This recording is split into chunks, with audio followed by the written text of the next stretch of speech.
여러분 안녕하세요. 찾아가는 새벽기도 시카고 예수사랑교회 조선영 목사입니다. 오늘도 변함없는 주님의 은혜와 평강이 저와 여러분의 삶의 종일 풍성하기를 기도합니다. 오늘 말씀은 시편 36편 5절에서 12절까지 말씀입니다. 제가 읽어드리지요. 주님의 한결같은 사랑은 하늘에 가득 차 있고 주님의 미쁘심은 궁창에 사무쳐 있습니다. 주님의 의로우심은 우람한 산줄기와 같고 주님의 공평하심은 깊고 깊은 심연과도 같습니다. 주님은 사람과 짐승을 똑같이 돌보십니다. 하나님, 주님의 한결같은 사랑이 어찌 그리 값집니까? 사람들이 주님의 날개그늘 아래로 피하여 숨습니다. 주님의 집에 있는 기름진 것으로 그들이 배불리 먹고 주님이 그들에게 주님의 시내에서 단물을 마시게 합니다. 생명의 샘이 주님께 있습니다. 우리는 주님의 빛을 받아 환히 열린 미래를 봅니다. 주님을 사랑하는 사람들에게는 주님께서 친히 한결같은 사랑을 베풀어 주십시오.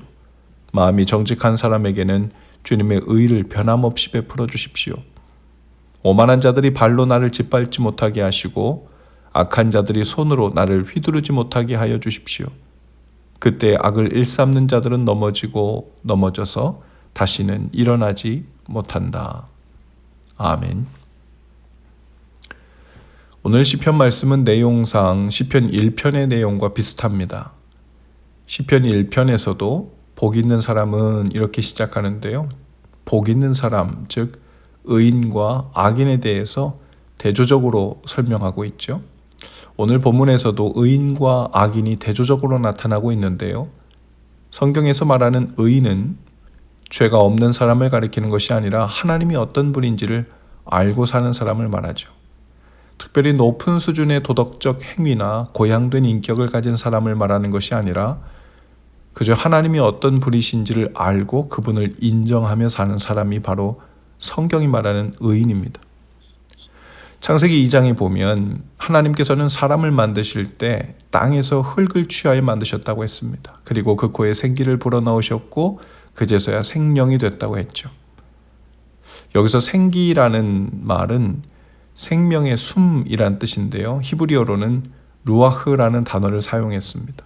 이 루아흐는 하나님의 영이란 뜻이기도 합니다. 즉 하나님께서는 흙에서 사람을 만드셨고 거기에 하나님의 영이 더해졌을 때 비로소 사람다운 사람이 되었다는 뜻이죠. 사람은 그래서 하나님의 영을 빼면 그저 흙에서 나온 먼지 같은 존재입니다. 그래서 사람은 자신이 하나님 앞에서 어떤 존재인지를 알게 되면 겸손해질 수밖에 없죠. 많은 신앙의 선배들이 하나님 앞에서 나의 존재가 어떤 존재인지 무엇인지를 알기 위해서 주로 광야로 들어갔습니다. 그 광야에는 흙과 먼지뿐이죠. 그곳에서 내 존재가 하나님 앞에 어떤 존재인지를 알게 되는 겸손의 시간을 가지게 되었던 것이죠. 하나님의 은혜와 도움 그리고 인도하심이 없으면 아무것도 할 수 없는 존재임을 알게 됩니다. 이것을 알고 그 하나님 앞에서 사는 사람이 바로 성경이 말하는 참 인간, 참 사람, 그리고 의인이라고 하는 것이죠. 우리가 존재 자체가 이렇게 무력하기 때문에 창조주 하나님을 알아보고 인정하며 사는 것만으로 가장 바르게 그리고 가장 잘 사는 사람의 조건이 갖추어진다는 의미일 것입니다. 그 후에는 하나님께서 모든 필요를 채워주시고 일용할 양식을 주시고 보호해 주시고 갈 길을 인도해 주시는 것이죠.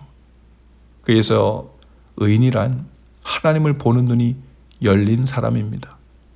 그래서 하나님이 만드신 모든 것에서 하나님의 손길과 자취를 보는 사람을 말하죠. 그래서일까요? 5절과 6절은 이렇게 고백합니다. 주님의 한결같은 사랑은 하늘에 가득 차 있고 주님의 미쁘심은 궁창에 사무쳐 있습니다. 주님의 의로우심은 우람한 산줄기와 같고 주님의 공평하심은 깊고 깊은 심연과도 같습니다. 뿐만 아니라 의인은 하나님의 변함없는 사랑을 느끼고 감탄합니다. 그리고 그것을 알아보고 감격하는 그 모습이 하나님께는 피조물로서 마땅한 것이지만 의로운 모습으로 보이시는 것이죠. 의로운 삶에 필요한 모든 것이 하나님으로부터 공급되고 준비된다는 것을 믿고 감사하고 있습니다. 9절의 고백처럼 생명의 샘이 주님께 있습니다 라고도 고백하는데요. 의인은 오직 하나님의 은혜와 완전하시고 변함없는 사랑, 그리고 돌보시고 공급해 주시는 하나님의 은혜로 살고 있으니 그 은혜가 아니면 하루도 살아갈 수 없다는 사실을 경험합니다. 그러니 하나님은 생명샘과도 같죠. 우리가 잘 알듯이 사마리아 우물가에서 예수님께서는 여인에게 이렇게 말씀하십니다. 너에게 물 좀 달라고 하는 이가 누구인 줄 알았다면 네가 나에게 생수를 구하였을 것이다. 하나님께 생수의 샘이 있습니다. 예수 그리스도는 생명이십니다. 그래서 생명샘이신 하나님께 뿌리를 깊이 내린 사람은 삶을 이루는 모든 영역에서 하나님의 생명이 공급되는 것을 경험하죠.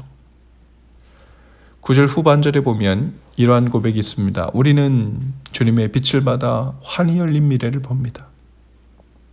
하나님께로부터 빛을 받아 그 빛으로 환히 열린 미래를 보게 된다고 했어요. 하나님을 아는 눈이 열린다는 것은 예시적으로 표현하자면 하나님을 향해 제대로 눈이 멀게 되었다는 것을 의미하기도 할 것입니다. 아마도 살면서 한 번쯤은 하늘에 있는 태양과 눈싸움을 해보신 적이 있을 것입니다. 저도 어렸을 적에 하늘의 태양을 무슨 마음이었는지 오랫동안 인상을 써가며 고통스럽게 쳐다본 적이 있었어요. 한참을 쳐다보면 둥근 태양의 테두리가 선명하게 보일 때가 있습니다.